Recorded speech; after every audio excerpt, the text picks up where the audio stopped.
जय हिंद फ्रेंड्स। तो आज का जो करंट अफेयर्स सेशन है, हम राष्ट्र कवि रामधारी दिनकर, जिनका अद्भुत कृति है रश्मिरथी, उनके पंक्तियों से हम लोग शुरू करेंगे। तो वसुधा का नेता कौन हुआ? वसुधा का नेता कौन हुआ? भूखंड विजेता कौन हुआ? भूखंड का मतलब है धरती का विजेता कौन हुआ? जैसे अलेक्जेंडर, अशोक, ठीक है। अतुलित यश क्रेता कौन हुआ? जिसको बहुत ज़्यादा सम्मान मिलता हो, जैसे श्री कृष्ण, श्री राम। नवधर्म प्रणेता कौन हुआ? जो नए धर्मों को चलाता है, उसको कहते हैं नवधर्म प्रणेता कौन हुआ? जिसने न कभी आराम किया, विघ्नों में रहकर नाम किया। विघ्न मतलब स्ट्रगल। जैसे नेल्सन मंडेला 27 साल जेल में रहे, उसके बाद जो है वह साउथ अफ्रीका के राष्ट्रपति बनते हैं। नरेंद्र दामोदर दास मोदी, जो 2 टर्म, जिसका कोई बैकग्राउंड नहीं है, वो भारत का प्रधानमंत्री बनता है। ऐसे कंट्री में जहाँ जो है कि एक फ्यूडलिस्टिक सोसाइटी है, और प्रोबेबली और 3rd टर्म भी आने जा रहे हैं। तो ये संघर्ष जीवन में बहुत ज़रूरी है। स्ट्रगल के बिना आप बड़ा नहीं बन सकते हैं। तो ये पंक्तियाँ मुझे बहुत ही प्रभावित करती है, और मैं अक्सर सजेस्ट भी करता हूँ कि रश्मिरथी सबको पढ़नी चाहिए, और आप लोग पढ़िए कभी, आपको बहुत अच्छा लगेगा। इसमें जो लाइनें हैं, जो पंक्तियाँ हैं, वो अद्भुत हैं। तो ये राष्ट्र कवि दिनकर की पंक्तियाँ हैं। चलिए आज का हम लोग पहला क्वेश्चन लेते हैं, जो कि बहुत ही इंपॉर्टेंट है। Approximately what percentage of world wide trade passes through Suez Canal that has been recently disrupted by the attack of Red Sea। तो अभी जो है वह रेड सी में आप लोग देख रहे होंगे, हुथी रिबेलियन जो यमन में हैं, वो रेड सी एरिया में वो अटैक कर रहे हैं। तो ये क्वेश्चन ये है कि कितने % जो है वह ट्रेड टोटल स्वेज कनाल से पास होता है। तो ये है 12%। इसका आंसर क्या होगा? लगभग 12% जो वर्ल्ड का ट्रेड है वह इसी स्वेज कनाल के थ्रू पास होता है। हम लोग इसको मैप में समझेंगे।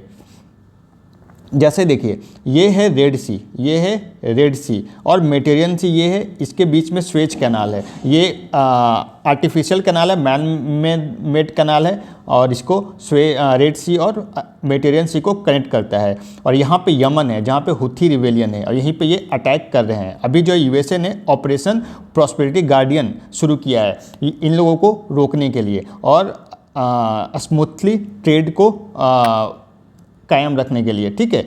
और ये देखिए रेड सी जो है, यहाँ पे बाबल मंडेब है, स्टेट है, किसके बीच में? रेड सी और गल्फ ऑफ ओमान, इधर इंडियन ओशियन है, ठीक है। तो इसको कनेक्ट करता है। तो ये सारी चीज़ें जो मैं बता रहा हूँ बहुत ही इंपॉर्टेंट है। अगर आपसे पूछे कि रेड सी और के किनारे जो है वह कौन कौन कंट्री मिलता है, मतलब बसा हुआ है, तो ये है इजिप्ट, इधर है सूडान, एरिट्रिया, इधर है सऊदी अरेबिया। और अगर क्वेश्चन पूछे कि रेड सी और पर्शियन गल्फ के बीच में कौन सी कंट्री है, ये है सऊदी अरेबिया। अगर क्वेश्चन आया कि मेडिटेरेनियन सी और रेड सी के बीच में कौन सी कंट्री पड़ता है, ये है इजिप्ट। मैंने एक वीडियो भी बनाया है, उसको आप लोग जरूर देखिएगा। उसमें सारा चीज़ें मैंने एक्सप्लेन किया है कि हुथी रिबेलियन कौन है, सिया सुन्नी का कंसेप्ट, सारा कुछ मैंने एक्सप्लेन करने की कोशिश किया है। तो उसको आप जरूर से देखिए जाकर, सारा चीज़ आपको क्लियर हो जाएगा कि आखिर ये क्या है पूरा। ये अभी गुजरात में भी जो है ड्रोन अटैक हुआ था, गुजरात के पास जो है इंडियन शिप पे ड्रोन अटैक किया गया था, वो हुथी के द्वारा ही प्रोबेबली किया गया है। तो ये भी न्यूज़ में था काफ़ी, तो इससे क्वेश्चन बनने की काफ़ी संभावना है। तो आप लोग उसको ज़रूर कवर करें। चलिए नेक्स्ट क्वेश्चन हम लोग चलते हैं। हाँ, अभी तक जो भाई सब्सक्राइब नहीं किया भैया सब्सक्राइब करो यार, सब्सक्राइब करो, शेयर करो, लाइक करो, टेलीग्राम चैनल ज्वाइन करो, ताकि जो है वहाँ से आप लोग को फ्री बहुत सारे कंटेंट अवेलेबल है, आपको मिल सके, ठीक है।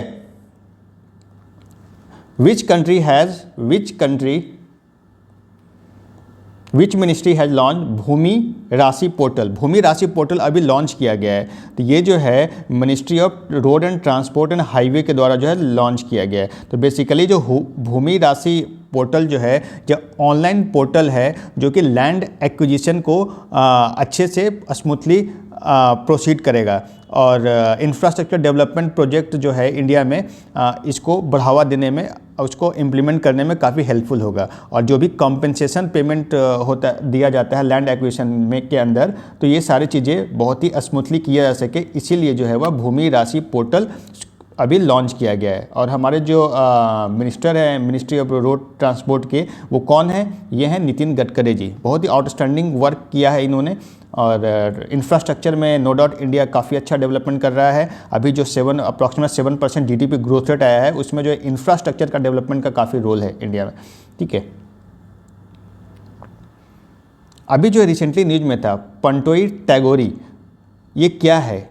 तो ये है बैक्टीरिया है, ये है बैक्टीरिया है जिसकी जो खोज किया गया है वो किया गया है विश्व भारती यूनिवर्सिटी जो बंगाल में है, तो वहाँ पे इसको खोज किया गया है। और ये पंटोई टैगोरी जो है वह रविन्द्रनाथ टैगोर के नाम पे रख दिया गया है इनको। और ये जो बैक्टीरिया जो है इसकी बहुत ही यूनिक प्रॉपर्टी है कि यह सॉइल न्यूट्रिएंट, ये जो है सॉइल को काफ़ी एनरिच करता है, ठीक है, सॉइल को जो है काफ़ी एनरिच करता है, तो इसकी ये प्रॉपर्टी है।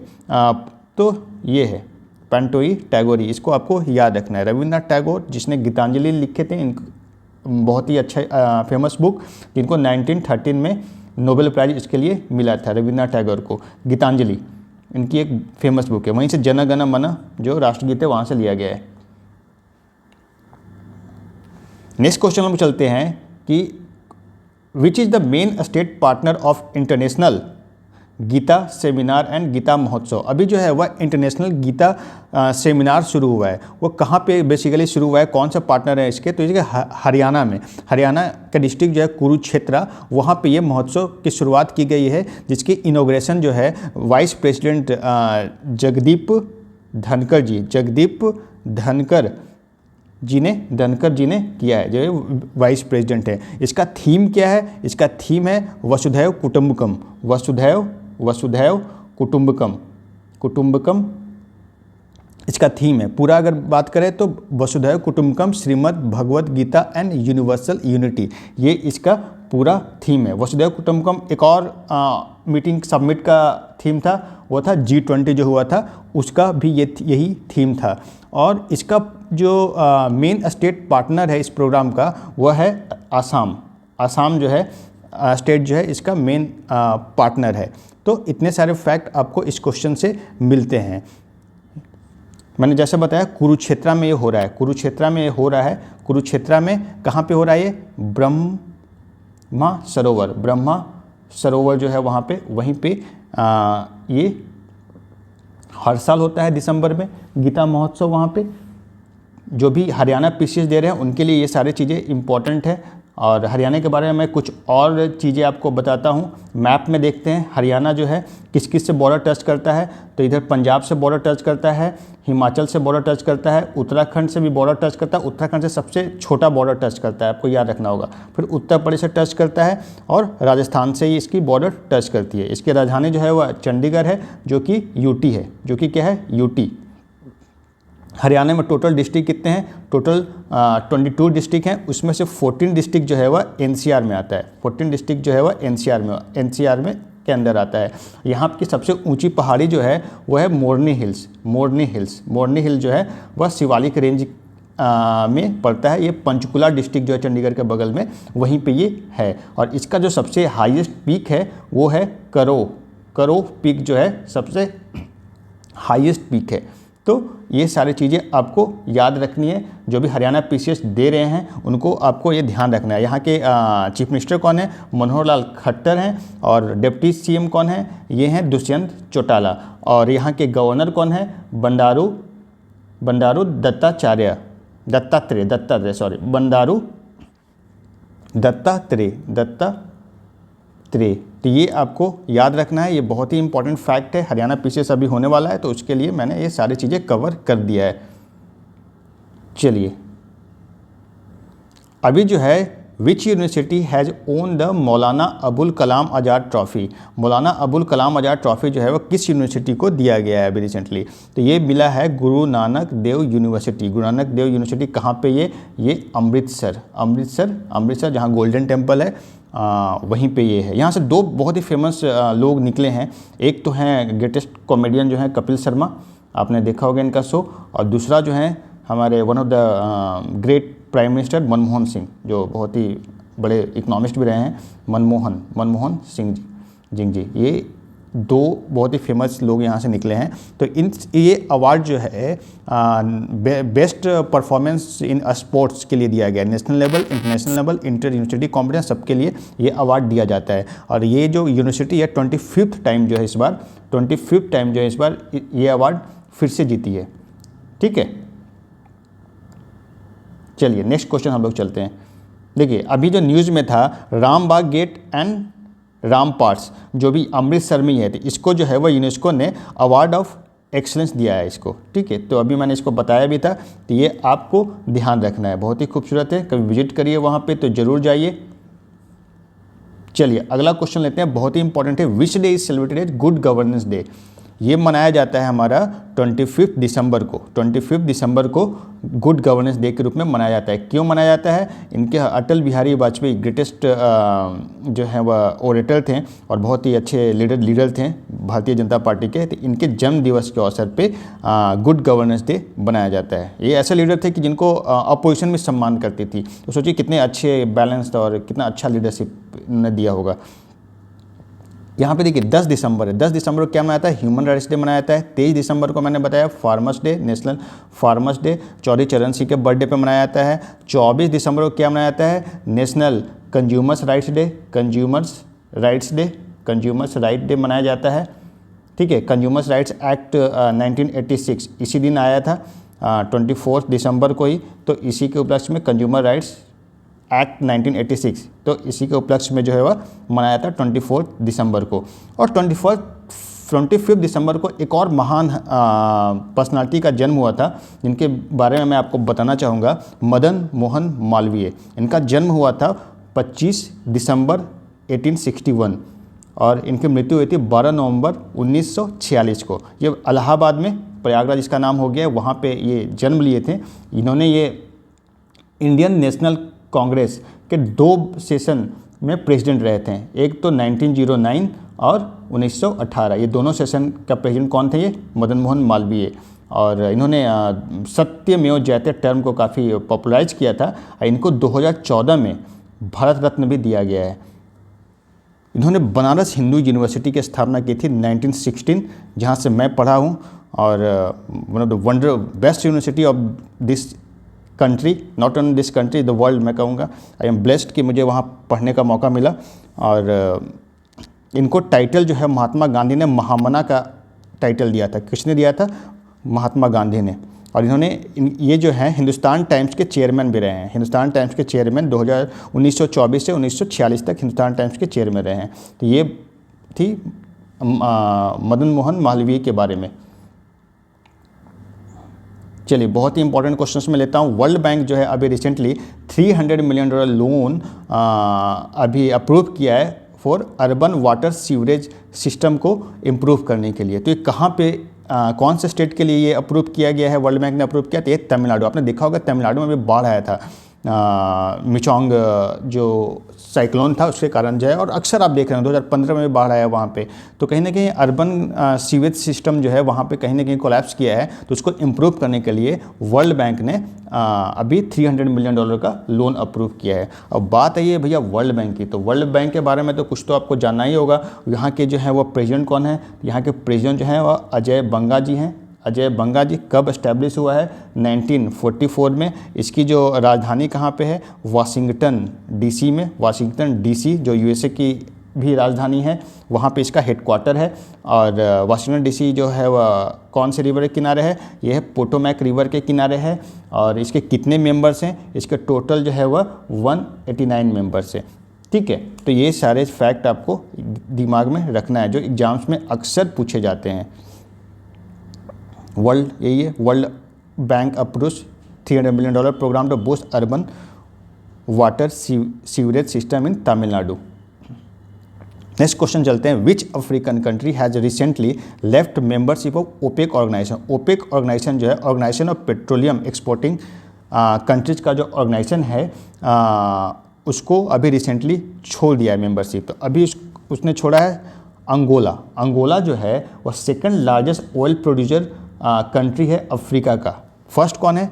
फर्स्ट है नाइजीरिया, फर्स्ट है नाइजीरिया, नाइजीरिया जो है वह फर्स्ट है। और सेकंड जो कौन है, ये अंगोला है। इन्होंने अभी जो है वह ओपेक का मेंबरशिप छोड़ दिया है। क्यों छोड़ा है? क्योंकि ओपेक हमेशा बोल रही थी कि एक लिमिट तक आपको प्रोडक्शन करना है ऑयल का, लेकिन अंगोला ने बोला कि ये हमारे लिए, कंट्री के लिए, इकोनॉमी के लिए सही नहीं है, मैं और ज़्यादा प्रोड्यूस करूँगा। तो इसीलिए जो है इसी बात पे डिसएग्रीमेंट के कारण उन्होंने मेंबरशिप छोड़ दिया है।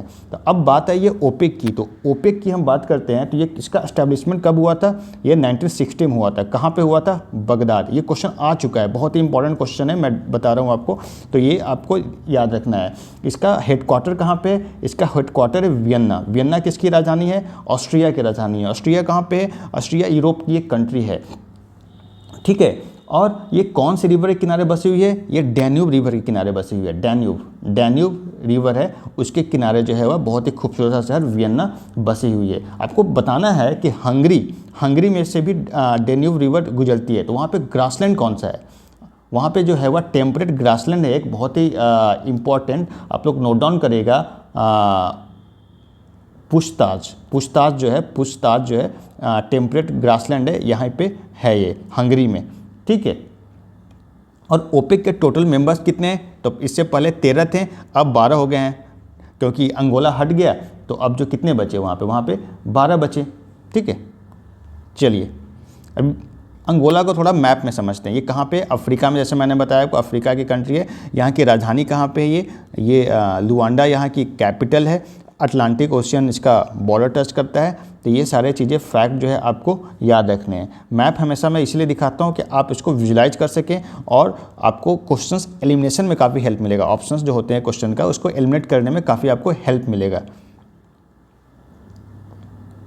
विच स्टेट, अभी वहाँ पे संस्कृति उत्सव 2023 की शुरुआत की गई है। तो ये है संस्कृति उत्सव 2023 की शुरुआत उत्तर प्रदेश में की गई है। क्यों की गई है? कि जो है कल्चर हेरिटेज को और एनरिच करने के लिए इसको लगभग 1 मंथ का प्रोग्राम चलेगा और इसको उत्तर प्रदेश गवर्नमेंट ने इसको लॉन्च किया है। तो ये एक अच्छा स्टेप है और यूपी गवर्नमेंट जो है वो लगभग 1 मंथ, जैसे मैंने बताया, मंथ लॉन्ग संस्कृति उत्सव दिवस जो है वह मनाएगा, जो कि शुरुआत कब की गई है? दिसंबर 25 को। ये है हमारे no introduction required chief minister हैं योगी आदित्यनाथ। यहाँ के जो गवर्नर कौन सा हैं? उत्तर प्रदेश के गवर्नर जो हैं आपके आनंदीबेन पटेल जी हैं।